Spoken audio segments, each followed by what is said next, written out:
So hello and welcome to the MSC Virtuosa. I recently spent 12 days aboard this ship, sailing from Southampton to the Canary Islands and back again. And MSC offers an excellent cruising experience. I was pleasantly surprised when I sailed with them last year, and in the years since they've gotten even better. Check out this video for a review of that experience. The Virtuosa has been in service for just 2 years and is still in excellent shape. 5 larger ships have entered service in the last 12 months, which has knocked her down to being the 16th largest cruise ship in the world. There's a lot of big ships out there, with more being launched every year. We sailed with around 4,200 passengers aboard, and although it was often tricky to get a seat in the more popular bars in the evenings, and you needed to grab a sun lounger early in the day on sunny sea days, it felt really quite manageable to be sharing a ship with that many people.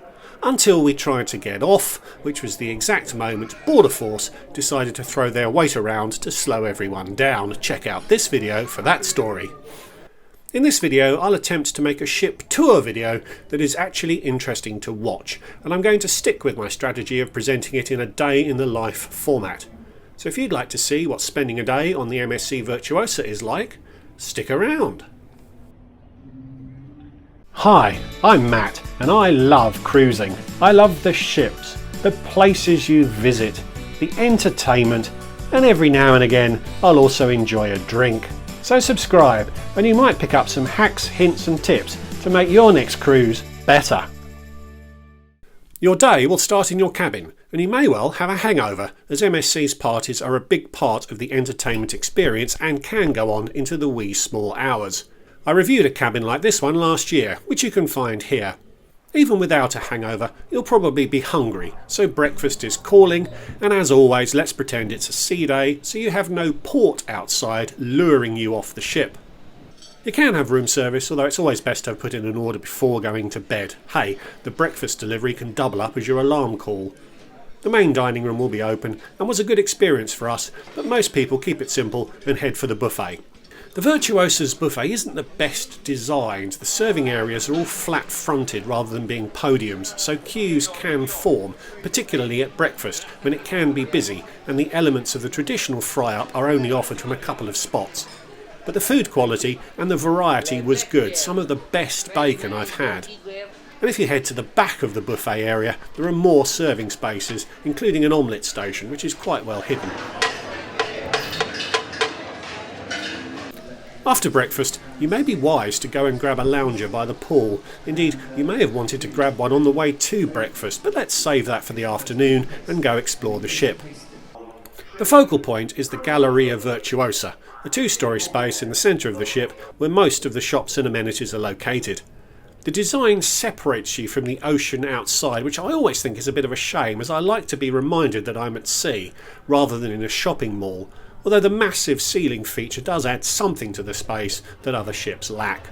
Several times each evening a briefish show will be played, and the display does change through the day. There's shops, bars and restaurants in this space, as well as an excursion centre and a reception area for people interested in learning more about MSC's foundation.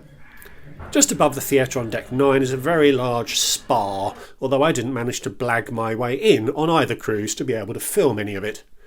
Other attractions are up on deck 16. There's no deck 17 on Italian ships, as the Roman numerals for that number, XVII, are an anagram of the Latin word vixi, meaning I have lived, which implies death. Not a great reason for a superstition, if you ask me.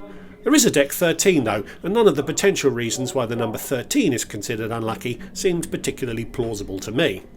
Anywho, this space includes the various kids clubs, a games arcade and a multi-sport zone. There's also a gym if you're that way inclined. Not a huge one actually, and although I'm no gym expert, it seemed to offer what you would need to offset the effects of all of that bacon. Lunchtime will quickly be upon you, and it'll be decision time again. The buffet is a great option again, and unusually for me, I didn't get bored of going there over the course of our 12 days.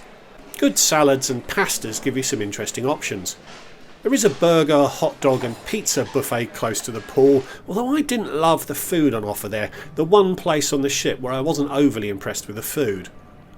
The main dining room is a more formal option, and most specialty restaurants will be open on sea days, and some will actually open on port days too, which is quite unusual in my experience. After lunch, the lure of spending some time in the sun in the horizontal plane may become overwhelming. The Virtuosa has two pool areas, the main atmosphere pool on deck 15 and the horizon pool at the rear of the ship on deck 16. Outdoor jacuzzis are close to both pools. They all got very busy on our cruise, as did virtually every other area of open decking where a sun lounger could be laid out, hence my earlier advice that staking a place early on may be advisable to avoid later disappointment.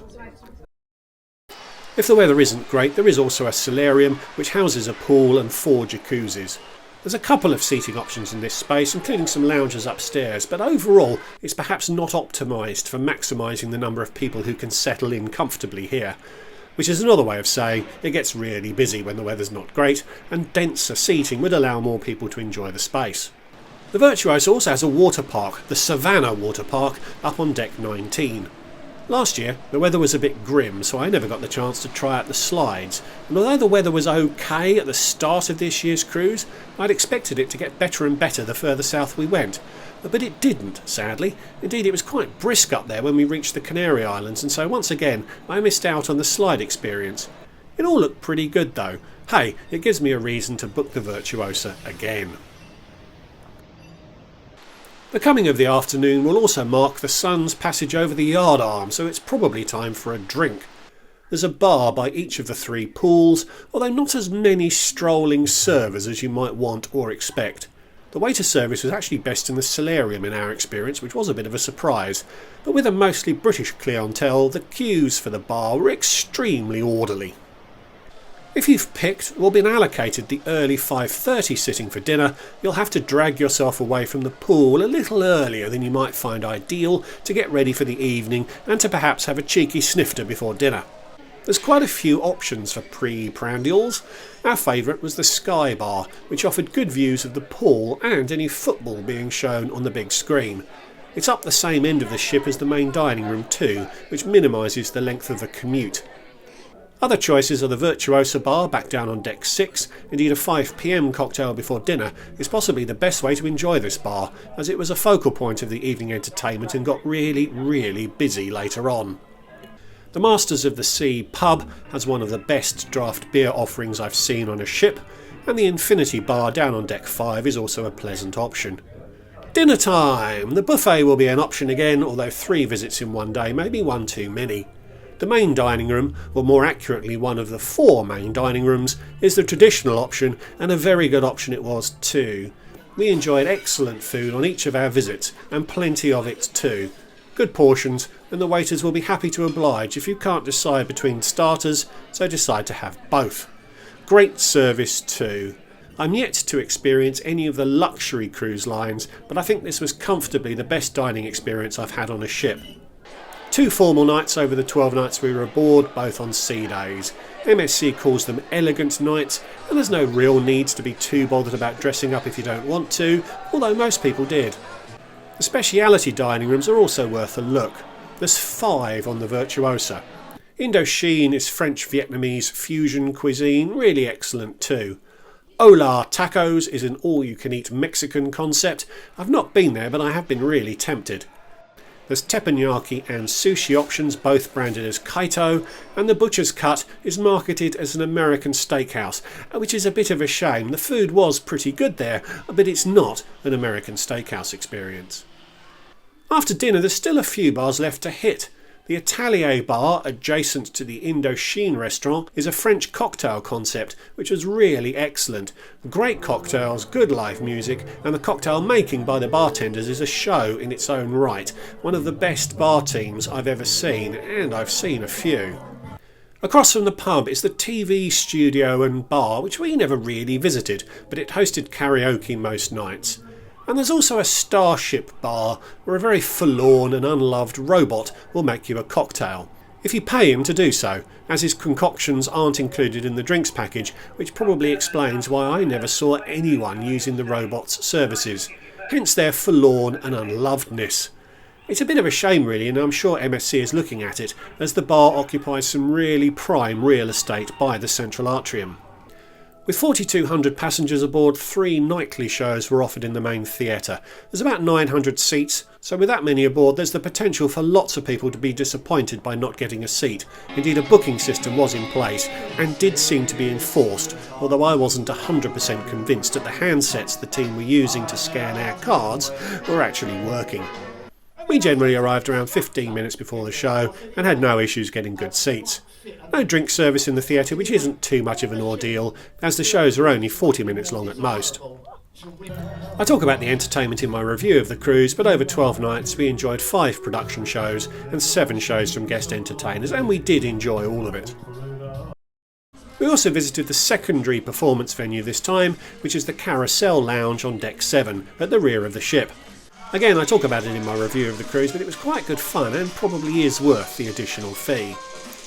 The evening will be in full swing by now, so perhaps you'll want to test your luck in the casino, and of course there's another bar there to assist you with the celebrations or the commiserations. Other entertainers will pop up in the main lobby, in the Sky Bar and also in the pub. And at 10:30 each night, MSC throws a party, mostly in the Galleria Virtuosa, but occasionally by the pool if the weather behaves. Different themes each night, so someone had to come up with 12 on our cruise, which isn't easy. They are good fun, and the entertainment team do a good job of creating a good atmosphere. There'll be pop-up bars in the area too, as it can get a bit crowded in the nearby bars. It's a big ship and there's plenty more details to enjoy in the public areas. Hey, there's an entire yacht club ship within a ship area which I never visited. I've now spent 19 days on the Virtuosa. I would not think twice about booking to spend more time on her, which isn't something I can say about every ship I've been on. So thanks for watching, I hope you enjoyed it. Please give this video a like if you did. Please consider subscribing if you're new. And leave me a comment, have you been on the Virtuosa? Would you like to, based on this video? And if you'd like to support what I'm doing more directly, I have a Patreon account, the link to which is in the description below. So thanks again for watching, and I'll see you all in the next one. Goodbye.